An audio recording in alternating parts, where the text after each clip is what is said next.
Hey guys, welcome to commerce Pathshala. I hope कि आप लोग काफी अच्छे हैं और आपकी एग्जाम की प्रिपरेशन भी बहुत अच्छे तरीके से चल रही होगी। इवन आपका एग्जाम भी बहुत अच्छे तरीके से चल रहा होगा, मैं यही उम्मीद करता हूं। एंड MCO 3 का ये इंपॉर्टेंट टॉपिक होने वाला जो आज हम डिस्कस करेंगे, और ये जून एग्जामिनेशन के लिए बहुत इंपॉर्टेंट है। तो अगर आपने अभी तक हमारे चैनल को सब्सक्राइब नहीं किया तो प्लीज सब्सक्राइब कर लीजिए और जो बेल आइकन उसे दबा दीजिए, ताकि आपको मेरे वीडियोस की नोटिफिकेशन जो है वो सबसे पहले मिलती रहे। And this is going to be very much useful for the examination, because this is straight coming from the previous year question papers. तो उनका सॉल्व होता है ये हमारा नोट्स, आप इसको बाय कर सकते हो अगर आप चाहो तो। हालांकि मैं यहाँ पे लेक्चर्स भी अपलोड करूंगा, तो अगर आपको लेक्चर्स की यूजफुलनेस आपको अगर पता चलती है, अगर आपको लगता है कि यहीं से हो जाएगा, तो आप यहीं से स्टडी कर सकते हो। अदरवाइज आपको अगर लगता है कि आपको नोट्स लेकर के स्टडी करना है, आप कर सकते हो। ठीक है, साथ ही साथ हम लोग चैप्टर वाइज क्वेश्चन आंसर भी फ्री ऑफ कॉस्ट आपको प्रोवाइड करेंगे। सिर्फ नोट्स हमारा चार्जेबल होगा, other than that everything is free. We provide the project as well. ठीक है, थर्ड सेमेस्टर में आप हो, फोर्थ सेमेस्टर में आपको प्रोजेक्ट सबमिट करना होगा। प्रोजेक्ट के पहले आपको साइनॉप्सिस बनाना होता है, वो पहले सबमिट करना होता है टू द RC। फिर उसके अप्रूवल के बाद जो प्रोजेक्ट होता है उसको दिल्ली भेजना रहता है। तो ये पूरा का पूरा प्रोसेस करने में हम लोग आपकी हेल्प करेंगे। प्रोजेक्ट एंड साइन ऑफिस हम लोग आपको प्रोवाइड कर देंगे। आपको सिंपली गाइड अरेंज करना है। अरेंज क्या करना है, इग्नू ही आपको प्रोवाइड करेगी। आपको अपने RC में या फिर स्टडी सेंटर में बात करनी है। गाइड का सिग्नेचर वगैरह चाहिए होता है कुछ पेपर्स पे, और फिर आप you are good to go, आप उसको सेंड कर सकते हो। एंड जैसे ही आपको अप्रूवल मिल जाएगा, you can take the project and send it to your जो आपका हेड क्वार्टर है दिल्ली का, आप वहां भी उसको सेंड कर सकते हो। ठीक है, so this is the whole process. And now we will jump to the next question. Actually जो हमारा आज का टॉपिक है उसके ऊपर हम लोग बात करेंगे। MCO 3 का ये टॉपिक होने वाला है, तो बहुत इंपॉर्टेंट है, इसको अच्छे से देखिएगा। बिकॉज अगर आप इसको अच्छे तरीके से देख लेते हैं तो एग्जामिनेशन में आपको बहुत ज्यादा हेल्प मिलने वाली है। ठीक है, तो चलिए फिर शुरू करते हैं बिना समय बर्बाद किए। सबसे पहला क्वेश्चन जो हम लोग करने वाले हैं वो है, discuss any 5 methods of research with suitable examples. तो हमें रिसर्च के 5 मेथड्स अभी हम लोग डिस्कस करने वाले हैं विद सुटेबल एग्जांपल्स, जो कि बहुत इंपॉर्टेंट होगा। तो चलिए फिर शुरू करते हैं। Research methods are systematic approaches. ठीक है, रिसर्च मेथड क्या होता है, एक सिस्टमैटिक अप्रोच होता है। तांत्रिक तांत्रिक नहीं, एक्चुअली तंत्र विद्या बोल रहा हूँ यार, गजब। सिस्टमैटिक मतलब सिस्टम के रूप में चलने वाला। सिस्टम का हिंदी शायद आई थिंक तंत्र ही होता है। ठीक है ना। तो जो रिसर्च मेथड होता है वो एक सिस्टमैटिक अप्रोच है ना। 1 के बाद 2, 2 के बाद 3, तो एक सिस्टमैटिकली वो काम करता है, which is used by researcher. ठीक है ना, अप्रोचेस होते हैं जिसका इस्तेमाल जो है रिसर्चर्स करते हैं टू कलेक्ट डेटा। डेटा को कलेक्ट करने के लिए, उसको एनालाइज करने के लिए, डेटा को इंटरप्रेट करने के लिए, एंड जो सवाल उनके दिमाग में घूम रहे हैं, जो क्वेश्चंस उन्होंने अपने लिए सेट किए हैं, उसका सॉल्व ढूंढने के लिए, है ना। वही बात देखो यहाँ पे बोली गई है। Research methods are systematic approaches used by researchers to collect, analyse and interpret data to answer questions और सॉल्व प्रॉब्लम्स। ठीक है, the choice of research method depends on the nature of the study. ठीक है, तो कौन सा method आप इस्तेमाल करोगे अपने रिसर्च के लिए, डिपेंड करता है कि किस तरह की आपकी स्टडी है। नेचर ऑफ स्टडी को आपको समझना जरूरी है, उसके बेसिस पे ही आपको जो है अपना मेथड को चूज करना है, क्योंकि हर तरह का रिसर्च स्टडी में हर तरह का मेथड यूज नहीं किया जाता है। ठीक है, the objective and the type of data required, किस तरह का ऑब्जेक्टिव है आपका, किस तरह का डेटा आपको चाहिए, है ना। तो उस केस में आपको डिफरेंट डिफरेंट आपको ये जो इस्तेमाल करने पड़ेंगे मेथड्स। ठीक है, below are 5 major research methods commonly used in academic and professional research. ठीक है, तो नीचे जो हम लोग करने वाले हैं, ये 5 मेजर रिसर्च मेथड्स हैं जिसका इस्तेमाल जो है एकेडमिक प्रोफेशनल्स करते हैं अपने रिसर्च में। जो सबसे पहला टाइप ऑफ रिसर्च है, जो मेथड ऑफ रिसर्च है, वो है डिस्क्रिप्टिव। नाम से पता चल रहा है कि डिस्क्रिप्टिव होगा। यहाँ पे बहुत सारी चीजें आपको लिखनी पड़ेंगी, बहुत सारी चीजें आपको करनी है, एक एक करके मैं आपको समझाऊंगा। पहले मीनिंग के बारे में बात कर लेते हैं, इसका मतलब क्या होता है। Descriptive research aims to describe the characteristics. ठीक है, तो डिस्क्रिप्टिव में आप क्या कर रहे हो, आप डिस्क्राइब कर रहे हो characteristic of a phenomena. Phenomena जो आपने सेट करके रखा हुआ है, पॉपुलेशन जो आपने सेट करके रखा हुआ है, या फिर जो सिचुएशन आपने सेट करके रखा हुआ है, उसका क्या कैरेक्टरिस्टिक होगा। डिस्क्रिप्टिव रिसर्च में इसको सबसे पहले तो डिस्क्राइब किया जाता है। ठीक है, मतलब जो भी आपने सोच के रखा है, ठीक है, कि आइंस्टाइन को ही वो जो है सेब गिरता हुआ क्यों दिखा, किसी और को क्यों नहीं दिखा। ठीक है, तो इसके ऊपर भी एक प्रॉपर रिसर्च हो सकता है। मैं जस्ट जोक्स अबाउट एक्चुअली। सो या तो जो भी आपका फिनोमिना है, जो भी आपका क्वेश्चन है ना, जो भी आपका सिचुएशन है, उसको आपको डिस्क्राइब करना पड़ता है इस वाले मेथड के तहत। It does not seek to determine cause and effect relationship, है ना। यहाँ पे आपको कॉज एंड इफेक्ट रिलेशनशिप दिखाने की जरूरत नहीं पड़ती है, but rather to focus on what exists, क्या आपके पास ऑलरेडी एग्जिस्ट कर रहा है उस मोमेंट पे, ये आपको डिस्क्राइब करना रहता है आपको डिस्क्रिप्टिव रिसर्च में। पर्पस क्या है, to obtain information about the current status और conditions of the subject under study, है ना। क्या करना होता है यहाँ पे, आप ऑब्टेन करने की कोशिश करते हो information about the current status, अभी के टाइम पे क्या स्टेटस है ये आप पता करने की कोशिश करते हो, और कंडीशंस भी आप पता करने की कोशिश करते हो। और यहाँ पे या का मतलब है या तो वो या तो ये है ना, जो सब्जेक्ट अंडर स्टडी है उसमें उसकी क्या कंडीशन है ये आपको पता करने की कोशिश करते हो डिस्क्रिप्टिव रिसर्च में। एग्जाम्पल के तौर पे study on consumer preferences towards online shopping in India, ये एक टॉपिक बहुत बढ़िया है एक्चुअली आपके प्रोजेक्ट के लिए भी। So a study on consumer preferences toward online shopping in India where surveys are conducted to describe buying behavior, demographics and satisfaction level of online shoppers। ये मैंने कर चुका हूँ ऑलरेडी, प्रोजेक्ट में ये काम होता है, ठीक है, जहाँ पे आप स्टडी करते हो, ये पता करने की कोशिश करते हो कि जो बंदे बाय कर रहे हैं उनका बिहेवियर कैसा है, ऑनलाइन लोग किस तरीके से। मैं अगर आपको बताऊं आज से 5-6 साल पहले की बात, तो ऑनलाइन लोग बहुत ज्यादा रिलाई नहीं करते थे जब भी वो कुछ सामान खरीदते थे, तो लेकिन अभी के टाइम पे जो भी चीजें आपको फिजिकली लाइक दुकान पे जाके मिलेंगी, शॉप पे जाके मिलेंगी, वो चीजें आप ऑनलाइन बाय कर सकते हो।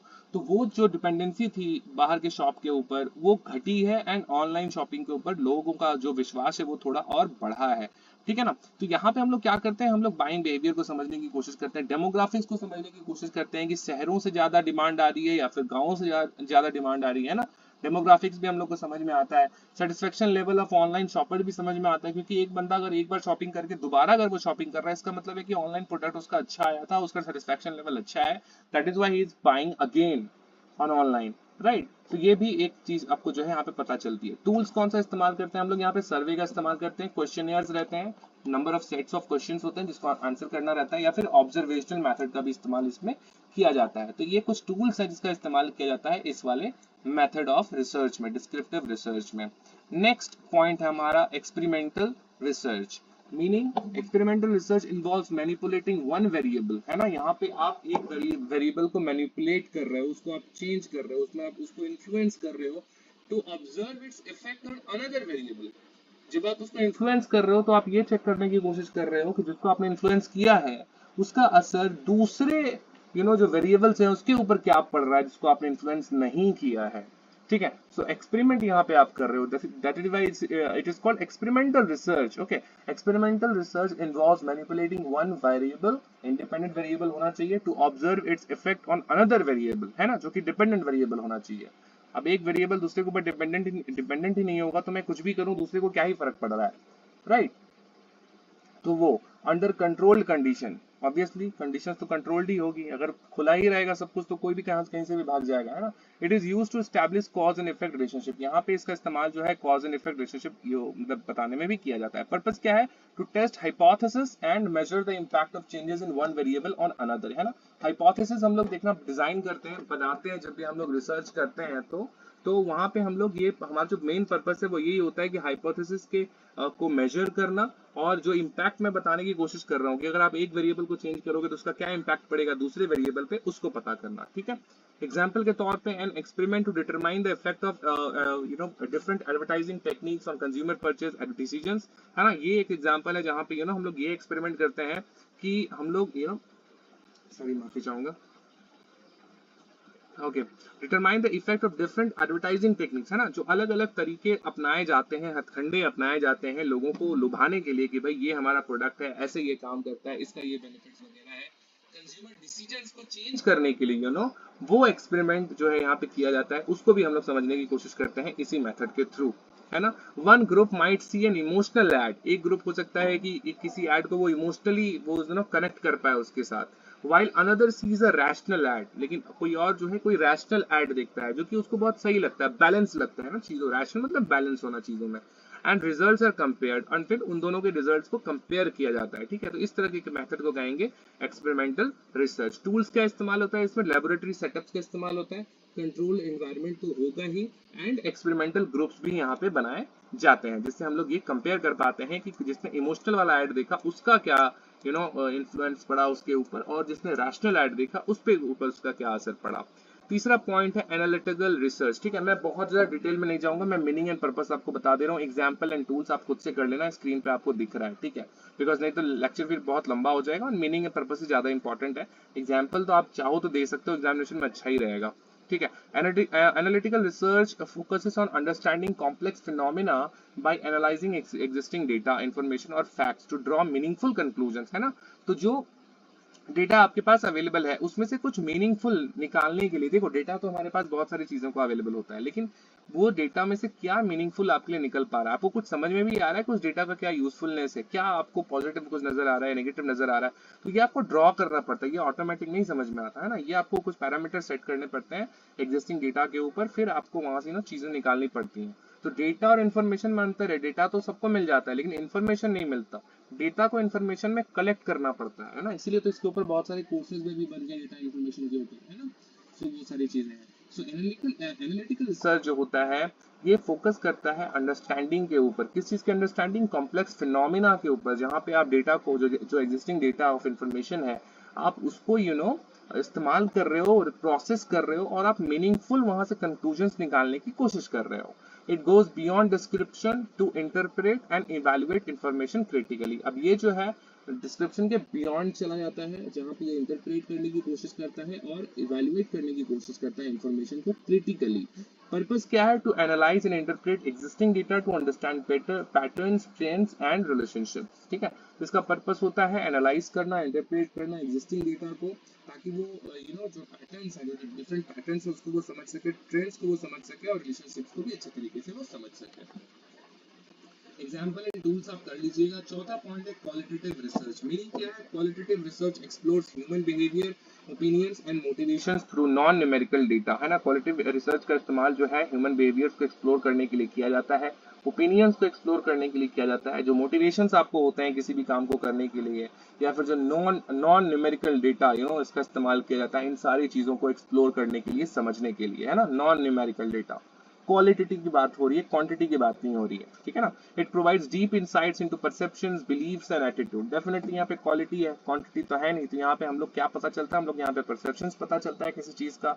सपोज बंदा कोई अगर कोई पर्टिकुलर चीज बाय कर रहा है, तो price is not the only factor, या how many times he has bought it, that is not the only factor. The factor is that he is always buying that particular product, so there must be some reason, right? तो उसका कुछ perception होगा, कुछ belief होगा, कुछ attitude होगा towards that project, towards that product जो कि वो बार बार buy कर रहा है, right? तो ये उसका meaning है। पर्पस क्या है? to understand why and how people behave in a certain way।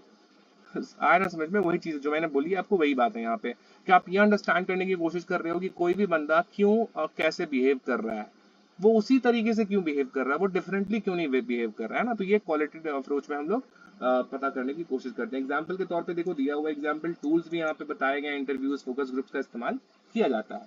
आखिरी पॉइंट है क्वांटिटेटिव रिसर्च। देखो वहाँ क्वालिटी यहाँ पे बताया जा रहा था, यहाँ पे नंबर्स रहेंगे, क्वांटिटी मतलब नंबर्स, ठीक है। So quantitative research deals with the numerical data and uses statistical analysis to test hypothesis and measure variables, है ना। quantitative data का इस्तेमाल किया जाता है न्यूमेरिकल डेटा को समझने के लिए, चीजों को इस्तेमाल करने के लिए। स्टैटिस्टिकल टूल्स का भी इस्तेमाल किया जाता है उन डेटा को समझने के लिए, ताकि आपका जो हाइपोथेसिस है उसको आप प्रूव कर सको, क्या या तो नल होगा, या तो वो एक्सेप्ट हो जाएगा, या तो कैंसिल हो जाएगा। इट इज ऑब्जेक्टिव, ये जो होता है, जो मेथड है ये ऑब्जेक्टिव होता है, कुछ यहाँ पे सब्जेक्टिव नहीं होता, एकदम क्लियर कट ऑब्जेक्टिव होता है, स्ट्रक्चर्ड होता है, and can be generalise to a large population. और इसको आप जनरलाइज कर सकते हो, मतलब अगर आपको कोई रिजल्ट आया, इसका मतलब वो चीज सभी पे के ऊपर लागू होती है, स्पेसिफिक लोगों के ऊपर लागू नहीं होती है ना। इसको आप जनरलाइज कर सकते हो। पर्पस क्या होगा? To quantify data and identify statistical relationships among variables, है ना। यहाँ पे आप डेटा को क्वांटिफाई करने की कोशिश कर रहे हो और आप ये आइडेंटिफाई करने की कोशिश कर रहे हो कि जो स्टैटिस्टिकल रिलेशनशिप है अमंग वेरिएबल्स, है ना, उसको आप यहाँ पे आइडेंटिफाई करने की कोशिश करते हो।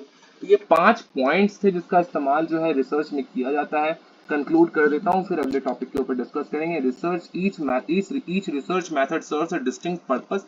हर एक रिसर्च मेथड का अपना अपना एक पर्पस होता है in the research process, while descriptive and analytical methods focuses on explaining what is, है ना।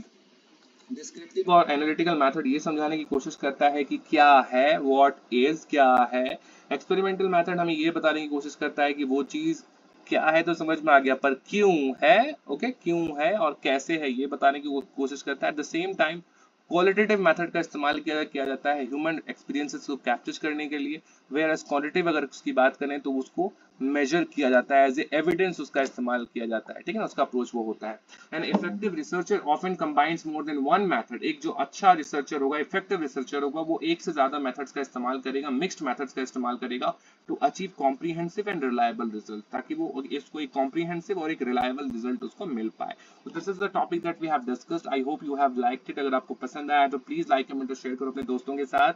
And all the best for examination. As I said, we have available all the things like free synopsis, sorry, yeah, no, not free synopsis, actually free assignments, chargeable notes, synopsis and project भी chargeable होता है, free chapter wise question answers आपको हमारे पास से मिल जाएंगे। There are multiple benefits to take things from us, and कुछ भी आपको help चाहिए examination के लिए, you can contact us. Phone number is on your screen and it is on जो डिस्क्रिप्शन है आपको वहां पे भी मिल जाएगा। Thank you so much for watching this video. Bye bye, take care, have a nice day, जय हिंद, एग्जामिनेशन अच्छे से दो, ऑल द बेस्ट।